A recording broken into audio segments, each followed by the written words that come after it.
Hi, everyone. Welcome to Soul Creativity. Thanks for joining us. I want to mention if you're enjoying these videos, please subscribe to the channel and please share. Thank you so much. And if you're looking for contact information for me or for today's guest, you can find that below the video. With that said, I am really excited to welcome Daria Woodside with us this evening. She is um, really going to pass along some valuable information and stories for us. And she works with a variety of healing modalities. So she'll be diving into some of that, and we'll be talking a little bit about doing ancestor work and about honoring Gaia. But before we begin any of that, let's welcome Daria to our show. Hi. Thank you, Navin. I'm honored that you invited me, and I'm really happy to be here this evening. Thank you so much, and we're so pleased to have you.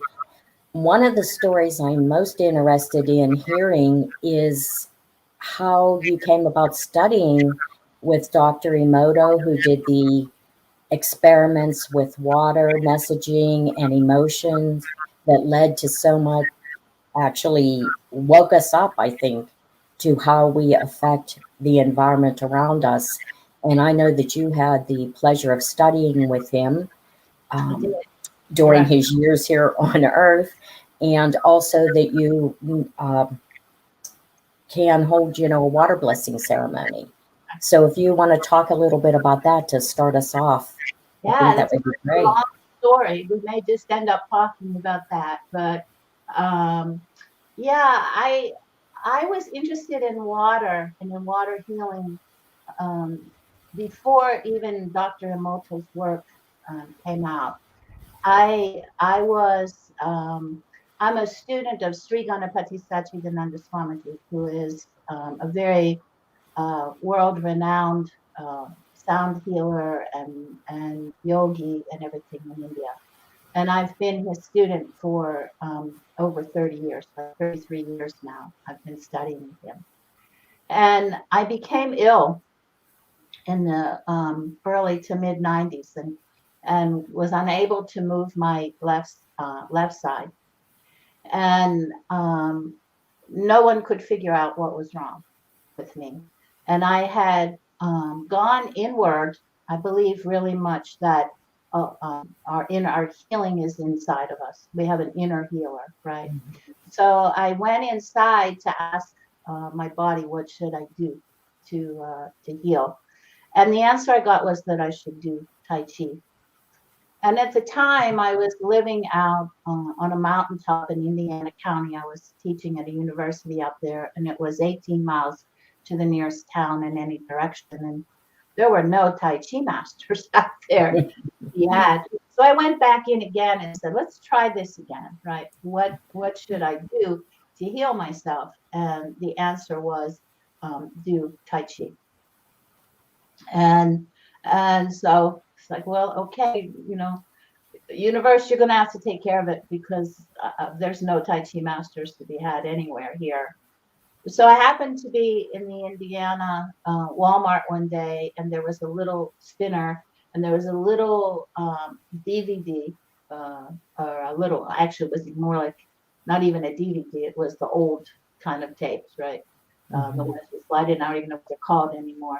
On sale on the spinner of Teach Yourself Tai Chi. I was like, well, this is as good as it gets. So I started practicing Tai Chi and getting well. And when I did, the energy started flowing from my hands. And at that time, my guru called another friend of ours and said, "Now is the time to have a Reiki class. Now you start." She had been trying for a long time. And I immediately, once the energy started flowing in my hands, I got into the Reiki class. Once I started practicing Reiki, I was really strongly called to water work. There was just a desire in me to bring Reiki to the water, to start blessing our water, and I eventually became a Reiki master. It took me a year or two. And I set out to start attuning stones, big stones. You know, we have a lot of big stones in Pennsylvania, right? Mm-hmm. Finding the mouth of streams and finding willing stones within the creeks. And I started attuning them as Reiki masters so that that the Reiki would be flowing into our rivers and into our water continuously. And I believe that we can interact with other living beings. I think there are rock people. I think there are tree people. I think, and so I would interact with the rocks and ask them, this is what's in my heart. Do you want to be part of this? And if they didn't, they didn't. And if they did, they did. And then I would attune the stones like that. Didn't know anything about Emoto at all. This was just work that I was being called to do. Spring forward several years and many, many, many stories later, I ended up in Louisiana. My guru sent me to Louisiana to live down to Baton Rouge. And I went down there in 2002 after 9/11. I had been living in New York during 9/11, and that's another story.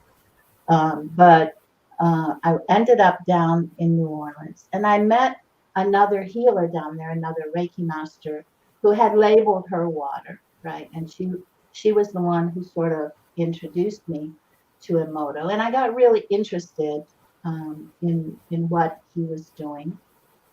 And we started doing water blessings down there. We did a lot of water blessings for the Mississippi. We were forever blessing the Mississippi River just because it was fun and we could and we loved it. And so, the river gets into your heart. That river is wonderful. And so then 2005 came and Katrina came.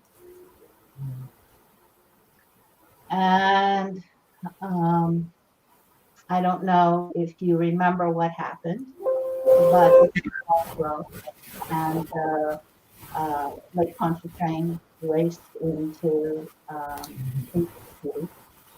It was perhaps the most contaminated water that you can imagine, with the refineries, with the sewage, with the dead bodies, with you can't imagine the contamination of this. And they began to pump the water out of the city back into the lake. And I was teaching a lot of Reiki at that point, a lot. I had a lot of Reiki students at that point. And my Reiki students and I began sending Reiki to Lake Pontchartrain. And I had friends up here in Pittsburgh who were also sending water. In fact, we had people from Pittsburgh along the Mississippi to St. Louis, to Natchez, all the way down the Mississippi. People were blessing the water to send it down. We had a really nice network of people who were doing that. But we were sending Reiki to the lake. We could feel the fish suffocating. It was really very difficult time. And at that same time, 2005, that year, my mother had died, and I had a small inheritance. And my mother had always taught me about the preciousness of water, and one of her desires, she always said, with her money, she would do something with water, whether she gave a well to a community or whatever. And I decided the best thing I could do would be to go train with Emoto.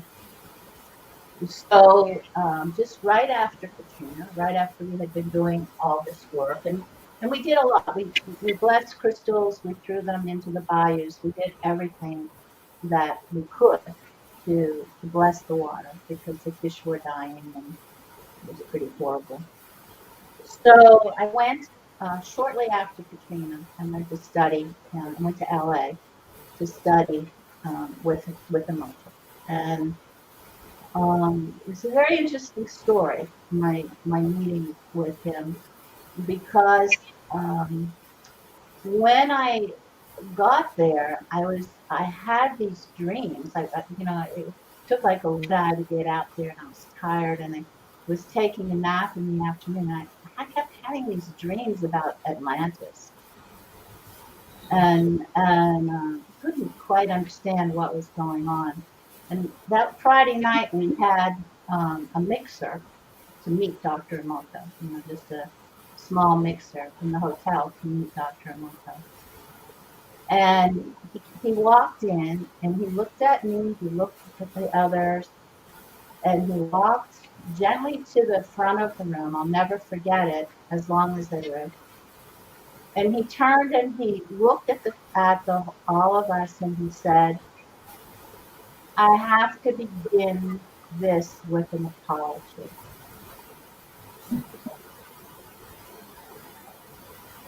How, we were shocked. He said, "I have to begin this with an apology um, because I remember those of you, some of you, who are here from Atlantis. And I have to apologize to you um, because I was part of what caused the problems in Atlantis. And I am here now to do this work to make up what happened there." And that's where the training began, with that revelation. Yeah. So that was pretty profound. Yeah. That was really, that was a big eye opener, to hear that from his mouth, right? To hear him say that, and particularly since I had had dreams. When I got there, I just started dreaming about Atlantis, and I couldn't figure out why Yeah. I was dreaming about it. So during the training, I told him about, that I was from Louisiana, about the work that we had been doing, about, and he said, "I want to come. I want to go there, and I want to do this. I want to do this work." So we arranged it, and we arranged for him to come. Um, and we arranged for him to go to New Orleans, down to the site where uh, where the wall had broken, and to do a water blessing there. And there were a number of people who kind of surfaced.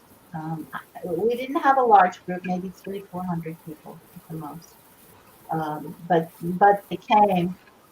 And we did the water blessing, and it was very interesting because there was an organization called the Lake Pontchartrain Foundation.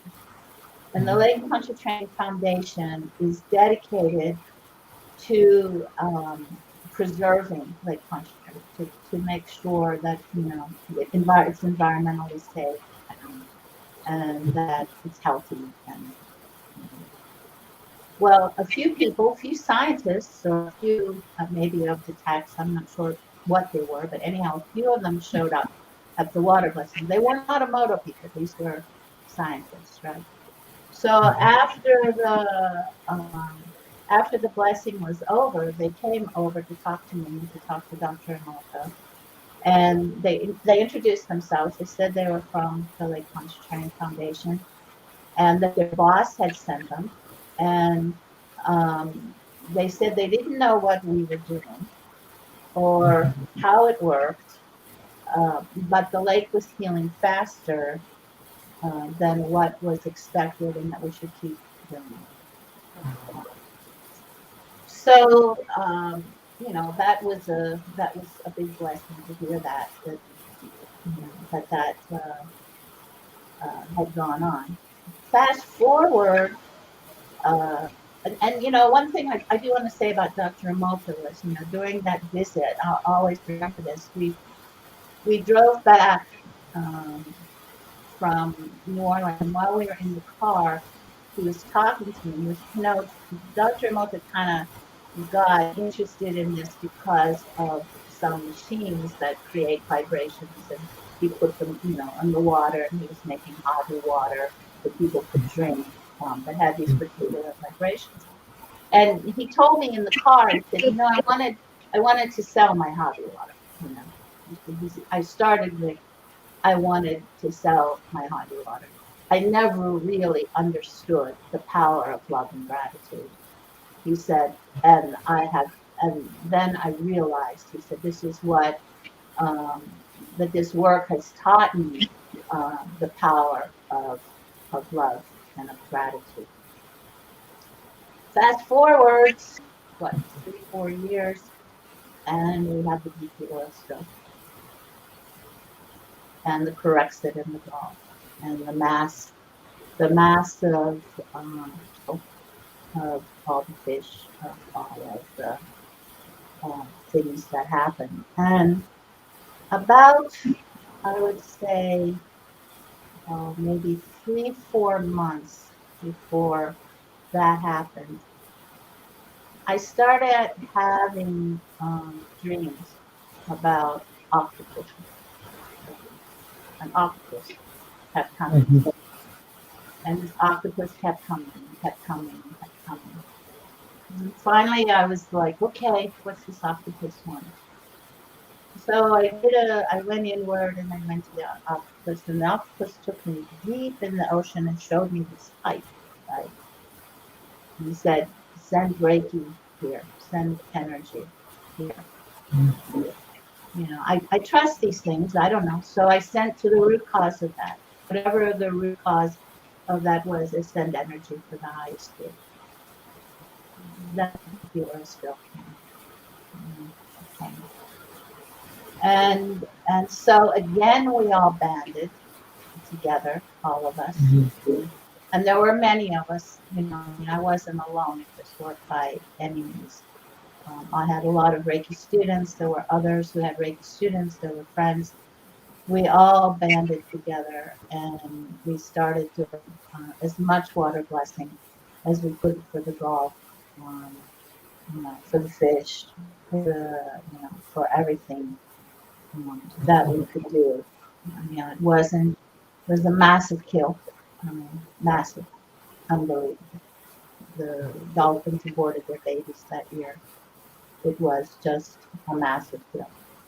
The octopuses moved south, I learned in reading, down by the peninsula, Mexican peninsula, and had more babies that year than they had in a decade. So they knew, they knew, they knew, and they moved away. But yeah, so that water work is really important. It's been an integral part of my work, and an integral part of what I believe is really important. And we any of my Reiki students always are learning. In fact, 3 of them were just in Myrtle Beach this week, and they just did a water blessing for the Atlantic Ocean. We did a water blessing not long ago for I guess a couple of years ago, we were in Lake Erie. We did a water blessing there. We do water blessings regularly here, for Slippery Rock Creek, for the Glades, for Moraine, wherever we can go. We go water blessings, and I think it makes a difference. I've seen it make a difference. I've seen the wild creatures respond to it. The octopus didn't come because we didn't know what we were doing. The octopus came because they knew we would help, and they knew that it would help them. And I think that you asked me about working with Gaia, right? I think one of the most important things that we can do is give up our human superiority and understand that there's consciousness in all beings, And those beings are just as much a part of the same fabric, of the same elements, of the same energy that we are. And Mhm. that we aren't separate from them.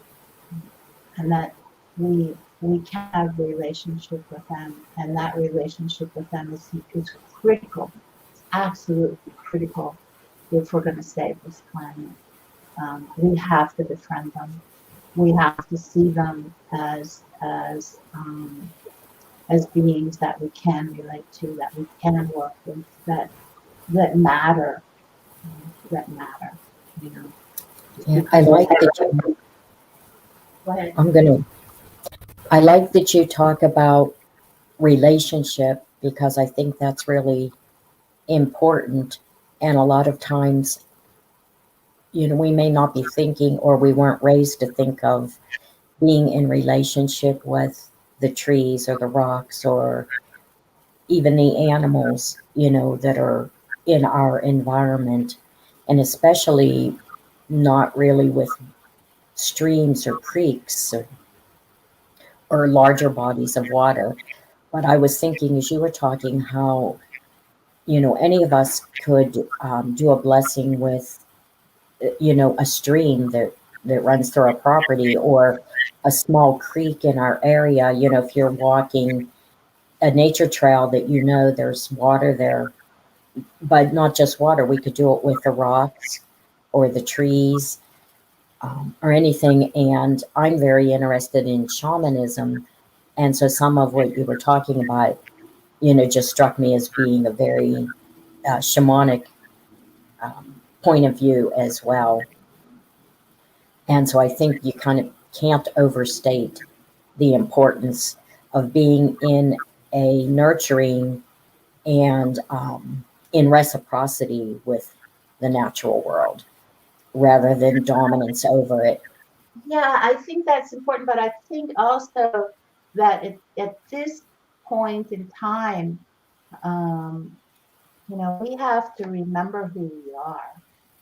Mhm. I think we have to remember that, you talked to me earlier before the show about that spark of creativity or that spark Mhm. of the divine that's in there. But that spark of the divine is our true self, right? It is our true being, Mhm. and that is our divine nature. And that divine nature is in all beings, right? It's all God stuff. Mhm. If you understand 0 point field or physics or anything that's out there now, it's all rising from that divine consciousness. All of it. Mhm. This, this, it's all rising from the divine consciousness, and it's all made of those natural elements, right? Those natural elements. And there isn't it's just we have different form, but I think that we have to remember that we're all part of that one divine consciousness, and we have to allow the divine in ourselves to come forward. I Mhm. think it's time at this point, if we're going to save this planet, if we're going to move forward, if we're going to ascend. Everybody wants to ascend, right?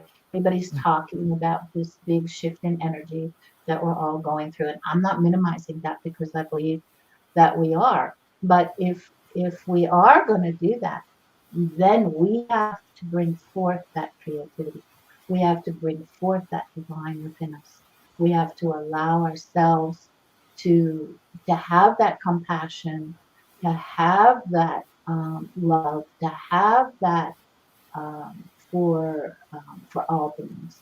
You Mhm. know, my guru tells me, told me years ago, if you must pray, the only prayer that you should make every day is that all sentient beings through all time, space, possibility, dimension, not just this planet, right?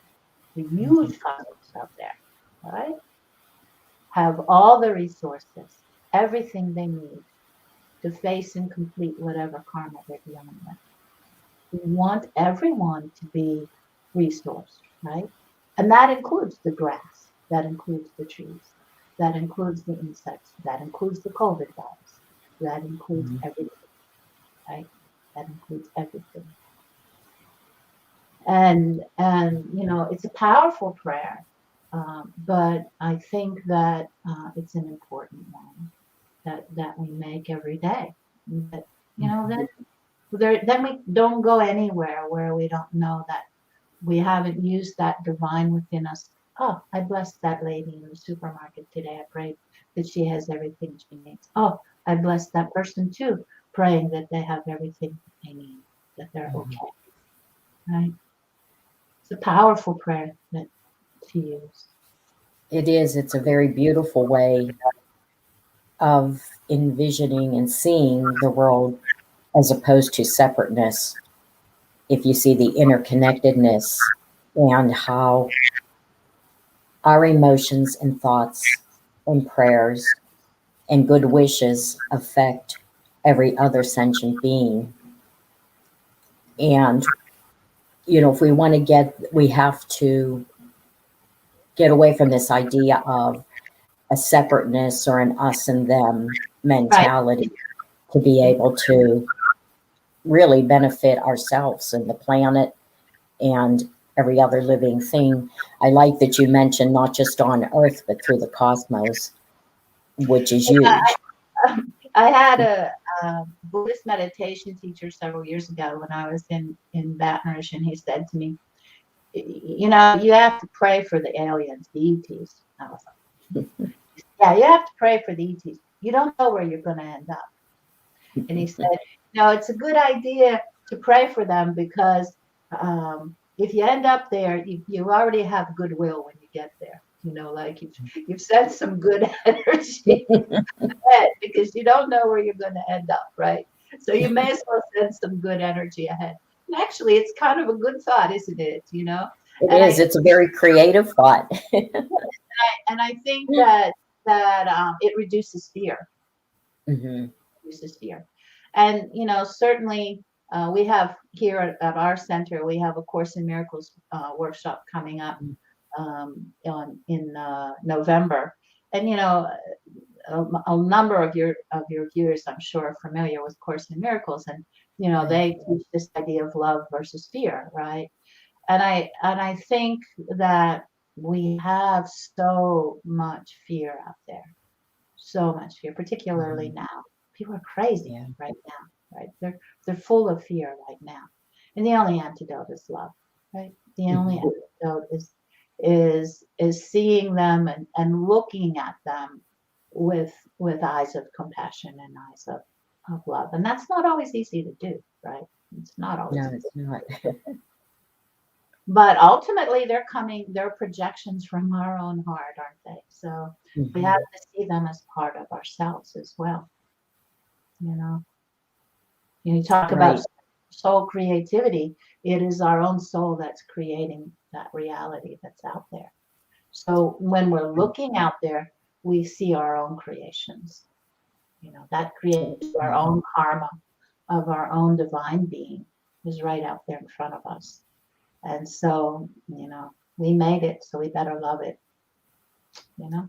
I think we're always in a state of creating, and all we have to do is look outside of ourselves to see, look around us to see what it is we are creating because we're Absolutely. always in that state of creation. Absolutely. We are always in that state of creation every minute, every word, every thought, every action. Absolutely. Absolutely. Right. And when you're coming from a place of fear, as you mentioned just a minute ago, then that's what you're creating around you. And we see that on a collective level. We are kind of in a high state of fear. Um, it seems to be kind of heightened right now. It does. And so I think it's really important to keep that in mind that if you're feeling that fear inside yourself, then you're projecting it and creating from it. Right. Right. Mhm. Yeah. Well, we have just a couple minutes left. That was so interesting. And I've been to Lake Pontchartrain and I love that area down there. but it has suffered, that and, area itself with. and continues to suffer. Continues. Mhm. And it's so interesting. I mean, there's so many interesting things about that area, but I'm very fascinated with this idea of blessing the water and how you had groups of people and you were doing large bodies of water and how that, there were noticeable effects to that. And so that should let us know that on a smaller scale, Yeah, we I can think do it. every morning, I have a Kriya yoga class every morning at 7 a.m. And at the end of our class every day, this is why my cup is sitting on my table here. My cup is filled with water. Every morning, me and my students, we hold that water. And, a motto's prayer is, water, I love you. Water, I thank you. Water, I bless you. That's simple, right? And we Mhm. just, and then drink it because then that water goes there. And that's that simple. But you can bless your shower water. You can bless your bath water. It's going to go down. It's going to go into the Mhm. system. If you don't have to go out to a creek, I mean, you can. Mhm. And by all means do, and talk to the creek and talk to the spirits of the water, and tell them you're there because you love them and you want them to be clean and pure, and you want to bless the fish who are there because they have to breathe and feed from whatever's there. And if it's contaminated, it's contaminated. But what are they going to do? So, you know, Mhm. you, you can change it. You can change it. I don't know how much time we have. One of my Reiki students, my students have to do for their mastership, they have to do a project. And one of my students has become also like me, very interested in the water work. And he Mhm. worked with the red tide in Florida with the red algae that was Yeah. suffocating and killing the fish. And he was working not only just on the water, but on the root causes of the problem because it's nothing, you have to go to you have to go to the root cause of the problem, which isn't always in this Mhm. lifetime or in the obvious place, right? But so he was working on the root cause, but he was tracking it, and he would send Reiki to an area where there was red tide, and that area would clean up and the tide would move, and he'd send Reiki there and it would clean up and the tide would move. And he wrote it all up, and I've been trying to get him to publish the work that he did with the red tide, but it responds. It responds. It certainly hasn't been cured. It certainly hasn't been destroyed. And we weren't out there to destroy it. We were just out there to restore harmony and right balance. And always, I think that's the thing that you have to understand, that you always have to work for the highest good, whatever that may be, right? Whatever that may be, not to destroy the red tide, but to work for the highest good and the harmony Right. and balance of the water, right? Or of anything that you're working I think that's really important to keep that in mind. And also, I like that you said, that you saw responses. We do have a couple comments, Daria, and one is from Lori saying, "Whoa, Daria, that is so inspirational." And with. the other one is from Annie. Oh, I'm sure Annie Phil, you thank got you me. for this beautiful talk. So that's really nice. And we could go on for hours because we haven't even tapped into some of the other modalities. But I actually think this was a really important and timely talk. But maybe we can have you back sometime to the show again and continue on with some of the other topics that I know would be just as fascinating. Well, I thank you very much, Naven, for inviting me. I enjoyed it. And I hope that people will be inspired to bless the water. And not only to bless the water, but to befriend the trees, to befriend the rocks, to befriend all of the other people around us. It isn't just humans. Exactly. No, it isn't just humans. So, Yes, well said. Exactly. It's so important. I want to mention for everyone listening now or later this week that next week, Tony Shining Hawk will be a guest on the show. So you'll want to join in and listen to Tony. And I think we've had a lot of energy here because I am picking up other voices. It just seems like there's a lot of energy on this call. So I want to thank you for joining me today. And I want to thank everyone who's listening in now or listens in later. And I hope you find plenty of inspiration in this talk. Thank you so much, Daria. Thank you. Bye.